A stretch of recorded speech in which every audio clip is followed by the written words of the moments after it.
Sur le chemin qui va de la ville de Philippe, en Grèce, à la rivière, il y a 2 hommes qui avancent. C'est l'apôtre Paul et son compagnon Silas. Ils se rendent à la rivière là où les chrétiens, les premiers croyants en Dieu de Jésus-Christ de cette ville de Philippe, se retrouvent au calme pour prier. Paul et Silas sont de passage dans la ville, mais ils veulent aller partager la prière avec ce groupe qui a récemment reçu le baptême. Sur le chemin, ils croisent une jeune femme aux cheveux hérissés, ébouriffés, au regard hagard. Elle les aborde et puis elle les suit, et puis elle leur tourne autour. Et elle commence à crier à haute voix, « Ceux-ci sont les serviteurs du Dieu très haut. Ils viennent annoncer une parole de salut. » Et elle leur tourne autour, continuant à crier, crier. Paul et Silas haussent les épaules. Oh, des personnes comme ça, ils en ont déjà rencontré. Et puis, ils vont aller se mettre au calme, prier leur Dieu. Mais au retour, quand ils retournent vers la ville de Philippe, la jeune femme est encore là. Et de nouveau, elle leur emboîte le pas, en criant de plus belle. Le jour suivant, même scénario. La femme est là, on dirait qu'elle les attendait. Et elle se met encore à crier, et à crier toujours plus fort. Au bout de quelques jours de cette situation, Paul n'y tient plus. Il se retourne, regarde la femme dans les yeux, et là il se rend compte que son visage est complètement exalté, comme envoûté.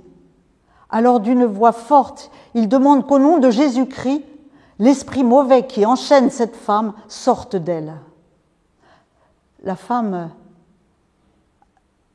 a la bouche qui s'ouvre, plus un son ne sort. Ses yeux s'arrondissent de surprise. Elle veut balbutier quelque chose et puis non, rien. Son visage peu à peu se détend. Le masque tombe. Elle est soulagée, libérée. Un petit sourire commence à s'ébaucher sur ce visage plein de paix. Et elle repart sans dire un mot. Paul et Silas la regardent partir et ils voient au loin qu'elle est abordée par 2 personnes.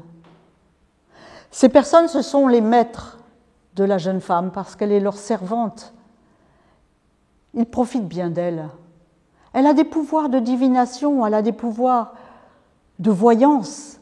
Alors, eux, ils ont su monnayer cela. Parce que dans la ville de Philippe, comme dans bien d'autres endroits, il y a des gens qui sont un peu enfermés dans leur superstition et qui aimeraient bien savoir un peu plus et qui sont très contents de payer pour avoir une parole qui leur dise l'avenir. Les maîtres, quand ils voient la jeune femme avec le visage paisible, se disent que quelque chose est arrivé. Alors ils l'interpellent, ils lui demandent, ils lui posent des questions. Et tranquillement, elle leur explique et elle leur montre Paul et Silas qui s'éloignent. Les maîtres ont compris. Plus d'esprit annonciateur, plus d'argent, plus de gains. Alors, furieux, ils se mettent à courir et ils rattrapent Paul et Silas. Ils les empoignent et ils les traînent jusqu'à la place de la ville. Là où il y a beaucoup de monde, parce que c'est là où sont toutes les officines, les petites échoppes, le commerce. Mais là aussi où il y a les magistrats, là où on rend la justice. Et les 2 personnes emmènent, tirent Paul et Silas devant les magistrats. Et là, ils les accusent de troubler l'ordre public. Et pour être encore plus crédibles, ils en rajoutent. Ils disent que ce sont des étrangers, des juifs qui ne respectent pas le droit romain. Il faut dire que la ville de Philippe, quoique grecque, est une colonie romaine et que les habitants sont très fiers de suivre l'ordre romain. les badauds se sont agroupés autour des hommes et de Paul et Silas. Et sans même comprendre exactement ce qui s'est passé, ils suivent aveuglément ce que disent les deux hommes. Et là, ils se mettent à donner des coups à Paul et à Silas, à les injurier, à leur cracher dessus. Les magistrats, voyant la foule vociférant, criant et en colère, décident d'agir tout de suite. Ils ordonnent aux soldats de déshabiller Paul et Silas et de leur donner des coups de fouet. Paul et Silas ne réagissent pas. Ils reçoivent les coups, ne disent rien. Et puis les magistrats ordonnent de les emmener à la prison et ils demandent expressément que le geôlier les surveille de très près. Entourés de soldats, Paul et Silas arrivent à la prison et descendent tant bien que mal l'escalier froid et humide. Devant eux, le geôlier ouvre la marche avec une torche. Il a vu le regard de Paul et Silas et il a été bouleversé.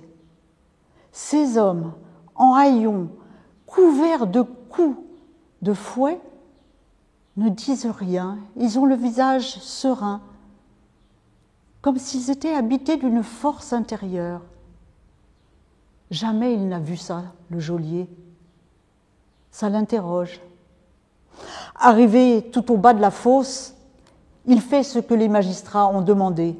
Il entrave les pieds de Paul et Silas avec des anneaux de bois et il ferme la grille à double tour. Les voilà prisonniers au plus profond de la fosse. Le geôlier remonte, la nuit est arrivée, il va s'allonger, mais il se redresse. Il entend, il rêve. Non, il rêve. Il entend des chants. Mais dans cette prison, il a toujours entendu que des cris, des hurlements, des grincements et le couinement des rats. Non, c'est un chant qui s'élève, un chant que sont en train de chanter les deux nouveaux prisonniers. Il tend l'oreille. C'est un chant qui chante la gloire de leur Dieu. Ils sont en train de bénir leur Dieu pour ce qui est en train d'arriver.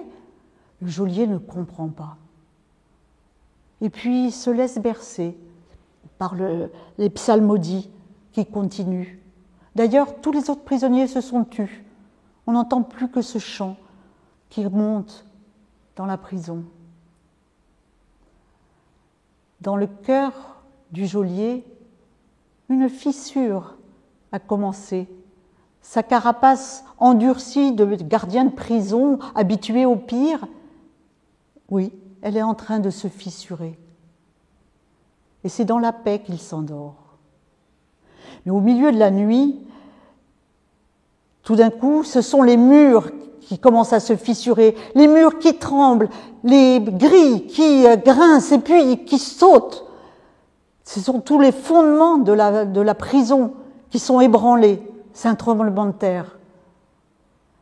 Les grilles se sont ouvertes. Les entraves des pieds des prisonniers ont sauté.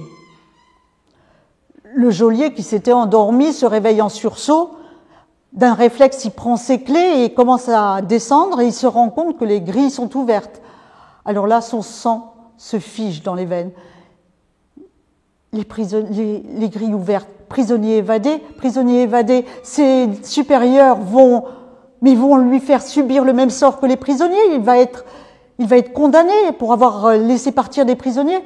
Alors il attrape son épée et il veut se tuer quand une voix forte vient des profondeurs de la prison et lui dit d'arrêter son geste parce qu'ils sont tous là. Le geôlier, surpris, arrête son geste, il ne se tue pas. Il demande de la lumière. Il veut comprendre. Il veut savoir ce qu'il se passe. Il descend tout au fond de la fosse et là, il constate toutes les grilles sont ouvertes. toutes les entraves sont levées. Les prisonniers sont libres, mais ils sont encore là. Ils n'ont pas bougé. Alors le geôlier se jette aux pieds de Paul et Silas et il leur demande qu'est-ce qu'il faut qu'ils fassent pour être sauvés. Paul et Silas lui répondent qu'il suffit de croire en Jésus-Christ, celui qui pour eux est le maître de la vie.